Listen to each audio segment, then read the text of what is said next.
Halo, perkenalkan saya Nadia Aulia dengan NRP 50172410009 dari kelas Seismologi A. Jadi pada video kali ini saya akan membahas mengenai seismologi dasar dan aplikasi teori analisis dan eksplorasi untuk teknik geofisika. Nah, berdasarkan materi dari bab 1 hingga bab 8 yang telah dipelajari di kelas, di sini saya akan membahas mulai dari konsep fisik, getaran, sumber gempa, penjalanan gelombang, instrumentasi, hingga vokal mekanisme.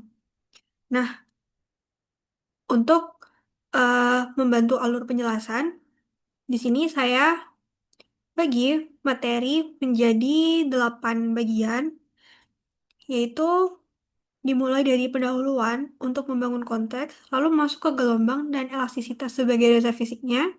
Setelah itu masuk pembahasan sumber gempa, bagaimana gelombang merambat, bagaimana cara kita merekamnya, bagaimana menentukan lokasi gempa, bagaimana ukuran ditentukan, dan yang terakhir, masuk ke vokal mekanisme yang menggambarkan orientasi sesar dan arah slip dari suatu gempa.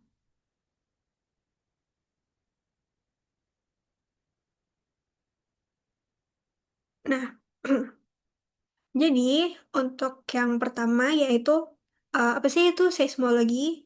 Jadi eh, seismologi itu adalah ilmu yang mempelajari getaran elastik yang merambat di dalam bumi. Yang dimaksud dengan getaran elastik di sini adalah getaran yang muncul karena medium mengalami deformasi, kemudian kembali ke bentuk semula setelah gaya dilepaskan. Jadi, seluruh konsep seismologi selalu berpijak pada hukum elastisitas. Nah, yang menarik dari seismologi adalah sifatnya multidisiplin. Ia berada di persimpangan antara fisika batuan, dinamika gelombang, dan geologi struktur. Nah, di sini, seismologi mempelajari bagaimana sumber gempa menghasilkan energi, bagaimana energi itu merambat melalui berbagai lapisan bumi dengan karakteristik yang berbeda-beda, bagaimana gelombang ditangkap oleh instrumen, dan bagaimana rekaman tersebut kita olah untuk memahami struktur bawah permukaan maupun proses tektoniknya. Nah, dalam konteks teknik geofisika itu sendiri, seismologi memegang beberapa peran sentral, yaitu ia menjadi dasar untuk memodelkan struktur bawah permukaan, baik untuk eksplorasi migas, geotermal, maupun untuk rekayasa sipil dan geoteknik. Kemudian melalui analisis seismik, kita bisa menilai apakah suatu sesar masih aktif, seberapa besar potensi gempa besar, dan bagaimana respons lokal tanah terhadap guncangan. Informasi ini sangat penting untuk mendesain struktur bangunan dan perencanaan kota. Seismologi juga menjadi elemen wajib dalam mitigasi bencana, sistem peringatan dini tsunami misalnya, bergantung pada kemampuan mendeteksi lokasi, kedalaman, dan jenis mekanisme patahan dalam hitungan detik. Nah, selanjutnya yaitu mengenai jenis-jenis gelombang. Jadi gelombang sendiri itu dibagi menjadi dua, yaitu gelombang badan atau body waves dan gelombang permukaan atau surface waves. Body waves adalah gelombang yang merambat di dalam tubuh bumi dan terbagi menjadi gelombang P dan gelombang S. Gelombang P atau primer bergerak melalui mekanisme kompresi dan dilatasi. Partikel medium bergerak bolak-balik searah dengan arah rambat gelombang. Karena mekanismenya kompresi, P-wave dapat merambat melalui padatan, cairan, dan gas. Nah, itulah sebabnya P-wave selalu tiba paling awal di stasiun seismik. Sedangkan gelombang S atau sekunder bergerak melalui mekanisme geseran, di mana partikel bergerak tegak lurus terhadap arah rambat gelombang, bisa ke atas ke bawah atau kiri kanan. Nah, berbeda dengan gelombang S tidak dapat merambat di fluida karena fluida tidak memiliki kekakuan geser. Nah, di sini S-wave memiliki amplitude lebih besar dan biasanya lebih merusak. Selanjutnya yaitu surface waves, yaitu merambat sepanjang permukaan bumi dan terdiri dari love wave dan relief wave. Love wave bergerak secara horizontal murni, karena bangunan umumnya lebih lemah terhadap gaya horizontal. Love wave sering menyebabkan kerusakan paling parah. Sedangkan relief wave bergerak dengan pola elliptic retrograde, yaitu mirip gelombang air di permukaan dan dapat dirasakan hingga jarak jauh. Pada jarak ratusan kilometer, energi relief wave sering lebih dominan daripada gelombang wave. Warna-warni pola gerakan ini biasanya ditunjukkan lewat ilustrasi seperti yang ada di slide ini. Nah, selanjutnya yaitu parameter dan kecepatan gelombang. Jadi, gelombang itu memiliki beberapa parameter dasar seperti panjang gelombang, frekuensi, dan kecepatan. Hubungannya sederhana yaitu V sama dengan lambda F. Namun untuk gelombang elastik, kecepatan tidak ditentukan hanya oleh medium, tetapi oleh konsep elastisitas batuan. Kecepatan gelombang P ditentukan oleh modulus kompresi dan modulus geser, sedangkan gelombang S hanya bergantung pada modulus geser. Karena batuan pada umumnya lebih mudah dikompresi dibanding digeser, maka gelombang P selalu lebih cepat daripada gelombang S. Nah, kecepatan gelombang itu juga bergantung kuat pada densitas dan kekompakan batuan. Semakin dalam ke bawah bumi, tekanan litostatik makin akan tinggi, sehingga batuan makin padat. Nah, hal ini yang membuat kecepatan gelombang meningkat secara signifikan dengan kedalaman. Nah, kecepatan gelombang elastik ini juga dapat dilihat pada persamaan di sebelah sini untuk VP dan VS-nya. Nah, perubahan kecepatan gelombang inilah yang membuat travel time dapat digunakan untuk menginferensi struktur bawah permukaan. Nah, selanjutnya yaitu mengenai teori elastic rebound. Apa itu teori elastic rebound? Jadi, teori elastic rebound ini awalnya diperkenalkan oleh Reid setelah gempa San Francisco tahun 1906, yang menjelaskan bahwa gempa terjadi karena akumulasi tegangan yang melebihi kekuatan batuan. Nah, sesar pada dasarnya adalah zona lemah yang terus menerima tekanan dari pergerakan lempeng tektonik. Selama bertahun-tahun atau bahkan ratusan tahun, batuan di sekitar sesar menampung energi elastik. Ketika batuan tersebut mencapai batas kekuatannya, terjadilah slip mendadak. Slip inilah yang melepaskan energi dalam bentuk gelombang seismik. Teori ini juga memberi kerangka untuk memahami foreshock, mainshock, dan aftershock, di mana foreshock itu adalah patahan kecil yang terjadi ketika sebagian kecil sesar mulai gagal. Sedangkan main shock adalah pelepasan energi utama dan aftershock adalah penyesuaian suku sesar terhadap redistribusi tegangan setelah main shock. Nah, energi gempa jika dihitung itu akan sebanding dengan luas bidang patahan dikali besar slip rata-rata dan kekakuan batuan. Nah, masuk ke klasifikasi gempa. Yang paling dominan di sini adalah gempa tektonik yang dihasilkan oleh interaksi lempeng seperti subduksi, rifting, atau transform. Gempa-gempa besar dengan magnitudo lebih dari 7 hampir selalu bersifat tektonik. Dan selanjutnya ada gempa vulkanik yang terjadi akibat pergerakan magma atau tekanan fluida di sekitar dapur magma. Gempa ini biasanya lebih dangkal dan memiliki karakter seismogram yang berbeda, seperti dominasi frekuensi tinggi atau tremor harmonik. Jadi ada juga gempa runtuhan atau collapse. Earthquake biasanya berskala kecil terjadi pada gua kars atau bekas tambang. Nah, dan yang semakin penting untuk diperhatikan adalah induseismicity, yaitu gempa yang dipicu aktivitas manusia. Misalnya injeksi fluida untuk enhance oil recovery, geothermal, fracking, ataupun perubahan tekanan pori akibat pengisian waduk. Nah, pembedaan jenis gempa ini penting karena eh, dapat menjadi analisis lanjutan, misalnya mitigasi sangat bergantung pada sumbernya. Nah, selanjutnya ada sini masuk ke klasifikasi sesar. Jadi sesar pada dasarnya adalah bidang patahan tempat terjadinya slip. Nah, kita mengklasifikasikannya berdasarkan gerakan relatif relatif antar bloknya. Di sini yang pertama ada normal fault atau sesar normal yang terjadi akibat regangan, di mana blok atas bergerak turun relatif terhadap blok bawah. Ini umum di wilayah rift atau kerak yang memanjang, seperti ini. Nah, selanjutnya yaitu reverse atau thrust fault, itu terjadi akibat kompresi, di mana ini tuh dominan di zona subduksi seperti sepanjang Sumatera, sehingga menghasilkan gempa besar dan dalam beberapa kasus dapat memicu tsunami. Nah, yang selanjutnya yaitu sesar strike slip yang terjadi bila pergeseran mendatar mendominasi baik ke kiri atau sinistral dan atau ke kanan yaitu dekstral. Nah, pola radiasi gelombang dari strike slip itu sangat khas dan nanti akan dapat terlihat pada beach ball.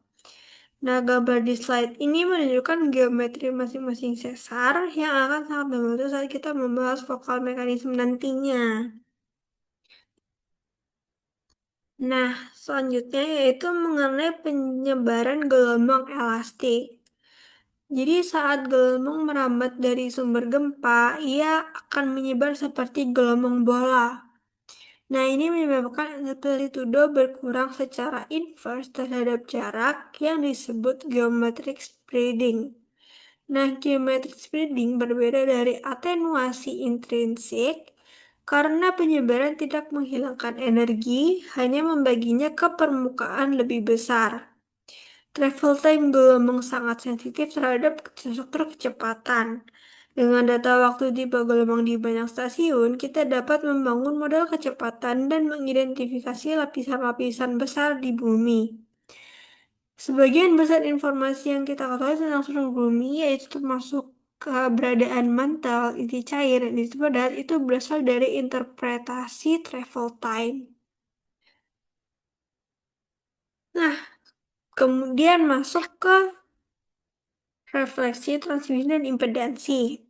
Nah, ketika gelombang mencapai batas dua medium, sebagian energi dipantulkan dan sebagian ditransmisikan. Nah, besarnya refleksi itu ditentukan oleh kontras impedansi akustik, yaitu yang dapat dilihat pada persamaan ini, yaitu Z sama dengan rho V, yang untuk menentukan besar refleksi. Nah, semakin besar kontras impedansi, semakin kuat pula refleksi yang dihasilkan. Ini menjadi dasar metode seismik refleksi yang digunakan secara luas dalam eksplorasi baik untuk migas maupun geotermal. Nah, dalam akuisisi dua dimensi maupun tiga dimensi, kita mengirimkan sumber gelombang ke dalam bumi dan merekam refleksi-refleksi tersebut dengan geofon. Nah, data mentah ini kemudian diolah melalui filtering, stacking, dan migrasi untuk mendapatkan gambaran struktur bawah permukaan yang resolutif. Nah, selanjutnya di sini ada refraksi dan struktur bumi dalam. Selain refleksi tadi, gelombang itu juga mengalami refraksi ketika melintasi batas medium dengan kecepatan berbeda. Hukum Snellius menentukan bagaimana gelombang tersebut dibelokkan. Dalam kasus kecepatan meningkat dengan kedalaman, gelombang dapat propagasi sebagai heat wave di sepanjang batas yang lebih cepat. Ini menjadi dasar metode seismik refraksi.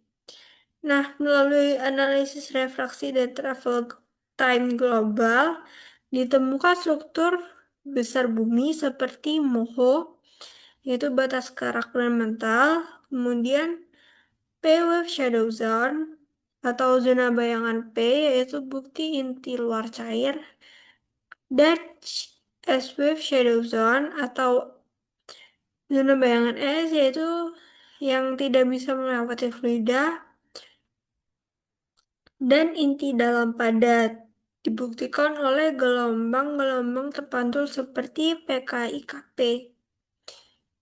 Nah, ini adalah salah satu pencapaian besar seismologi, yaitu kita bisa melihat bagian terdalam bumi tanpa pernah menyentuhnya.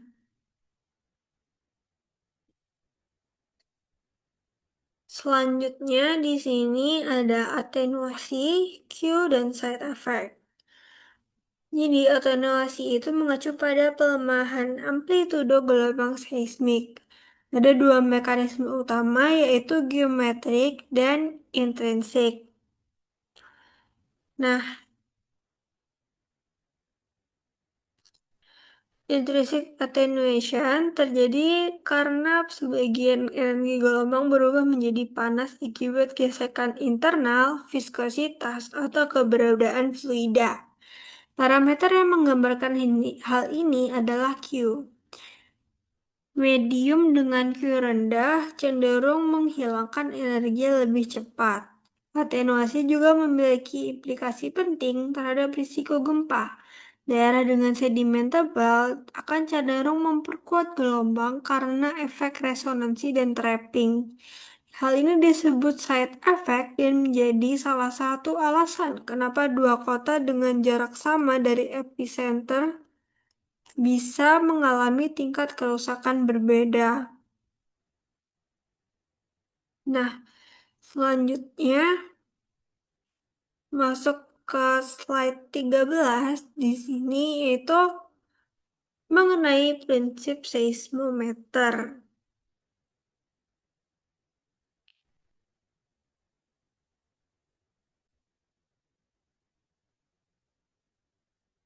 Nah, seismometer itu adalah alat yang mengubah gerakan tanah menjadi sinyal listrik. Prinsipnya itu mirip sistem massa pegas. Ketika tanah bergerak, maka massa tetap diam karena inersia, sedangkan bingkai alat bergerak bersama tanah. Perbedaan posisi relatif keduanya dicatat sebagai gerakan. Nah, jenis seismometer itu disesuaikan dengan keperluannya, yaitu untuk keperluan short period atau untuk gempa lokal, broadband untuk monitoring global, dan accelerometer untuk guncangan besar agar tidak saturasi. Nah, sensor MMS modern memungkinkan pembuatan jaringan seismik rapat untuk memonitor aktivitas di area kota.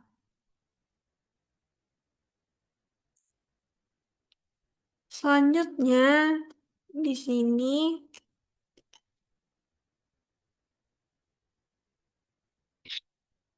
ada akuisisi dan jaringan.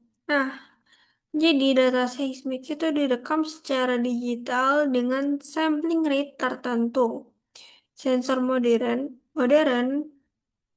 memiliki dynamic range dan resolusi bit yang tinggi sehingga mampu merekam sinyal halus maupun guncangan kuat. Format data umum seperti SAC dan miniSET itu digunakan dalam monitoring gempa, sedangkan SEGY itu umum untuk eksplorasi migas. Adapun jaringan seismik atau jaringan yang dilakukan pada pengamatan pada berbagai skala yaitu lokal yaitu untuk gunung api, nasional seperti BMKG, dan global seperti IRIS. Nah, dalam eksplorasi, konfigurasi sumber dan penerima sangat menentukan kualitas imaging bawah permukaan. Selanjutnya, di sini adalah lokasi epicenter, yaitu dasar penentuan lokasi sumber gempa adalah waktu tiba P dan S. Karena gelombang P tiba lebih dulu, selisih waktu SP dapat diubah menjadi jarak menggunakan kurva waktu tempuh. Nah, metode klasik adalah circle method yang menggunakan 3 stasiun untuk triangulasi. Diagram Watt-Dati itu digunakan untuk menentukan VPVS dan origin time secara lebih akurat. Untuk lokasi yang lebih presisi, terutama gempa kecil, itu digunakan metode Geiger, yaitu metode ini iteratif, memperbaiki lokasi berdasarkan model kecepatan satu dimensi atau bahkan tiga dimensi. Hasil akhirnya akan memberikan posisi hipocenter, kedalaman, dan error elips yang menunjukkan ketidakpastian.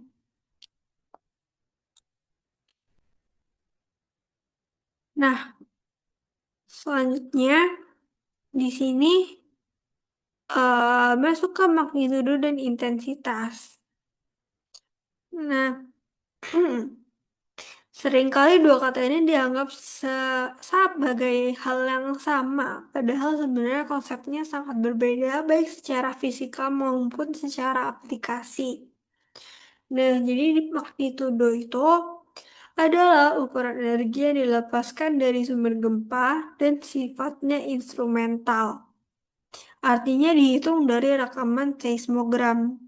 Magnitudo bersifat global dan tidak tergantung pada lokasi pengamat. Jika sebuah gempa memiliki magnitudo 6,5, maka angkanya tetap 6,5 dimanapun kita berada di permukaan bumi. Nah, konsep magnitudo ini pertama kali dikembangkan oleh Charles Richter dan menggunakan skala logaritmik berdasarkan amplitudo gelombang. Artinya, kenaikan satu unit magnitudo berarti peningkatan amplitudo 10 kali lipat dan peningkatan energi sekitar 32 kali lipat. Karena sifat logaritmik ini, perbedaan kecil angka magnitudo sebenarnya merepresentasikan perbedaan energi yang sangat besar. Namun, skala Richter atau ML memiliki keterbatasan, terutama untuk gempa besar. Nah, pada magnitudo menengah sehingga sangat besar, skala ini mengalami saturasi, yaitu amplitudo gelombang tidak lagi bertambah secara proporsional karena instrumen dan medium memiliki keterbatasannya. Karenanya, untuk gempa besar kita menggunakan skala yang lebih modern yaitu MW atau magnitudo moment yang mana dihitung dari seismic moment yang secara fisik menggambarkan kekuatan sesar. Berupa luas patahan, besar slip, dan kelekakuan batuan. Oleh karena itu, MW bersifat jauh lebih stabil dan digunakan sebagai standar internasional. Selain ML dan MW, ada juga MS atau magnitudo gelombang permukaan, serta MB atau magnitudo gelombang badan.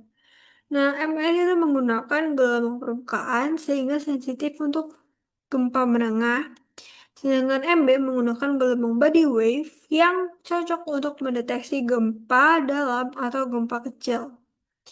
Nah, berbeda sama sekali dari magnitudo, intensitas adalah ukuran efek-efek guncangan di permukaan dan sifatnya sangat lokal.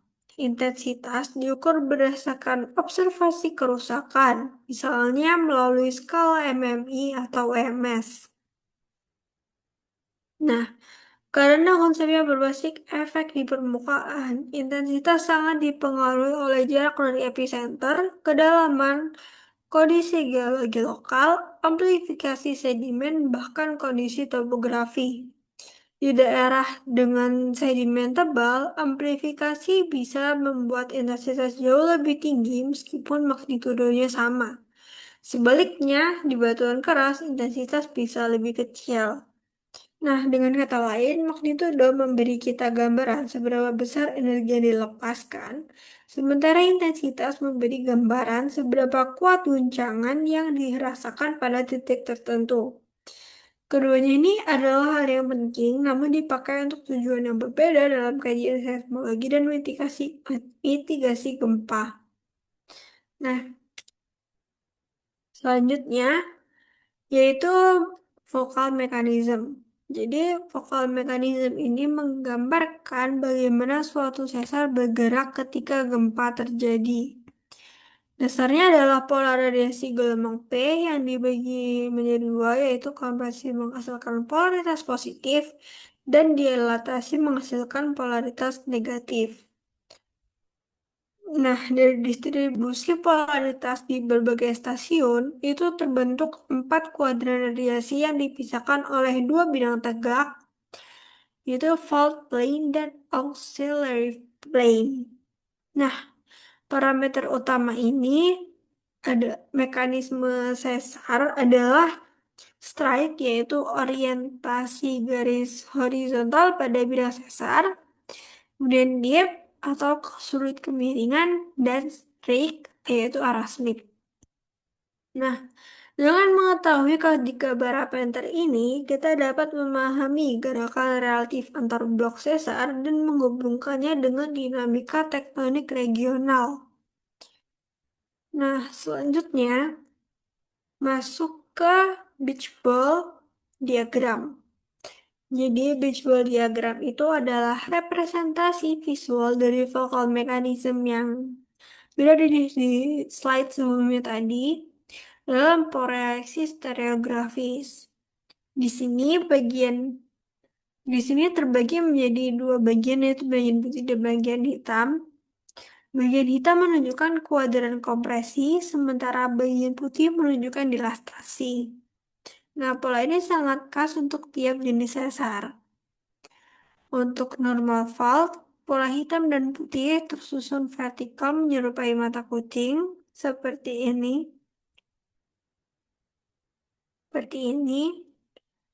Kemudian untuk reverse fault, pola tersusun horizontal menunjukkan kompresi dominan. Dan untuk strike slip, pola diagonal dengan simetri kanan kiri yang kuat. Nah, kemudian di sini ada lagi satu oblique reverse, yaitu di sini dia mengalami pergeseran juga, dia mengalami pergeseran juga eh, juga bisa naik atau turun. Nah, USGS itu menggunakan data polaritas global untuk menghasilkan beach ball dalam hitungan menit setelah gempa besar. Dari pola-pola tersebut, seismolog dapat menyimpulkan jenis sesarnya dan hubungannya dengan geologi regional.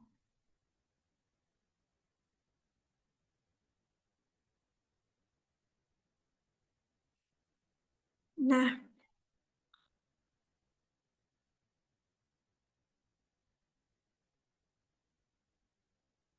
sebagai penutup dari presentasi ini, saya ingin menekankan bahwa seismologi bukan hanya studi tentang gelombang dan gempa semata, tetapi sebuah disiplin yang menghubungkan fisika, geologi, dan rekayasa untuk memahami dinamika bumi dan mengurangi dampaknya terhadap kehidupan manusia.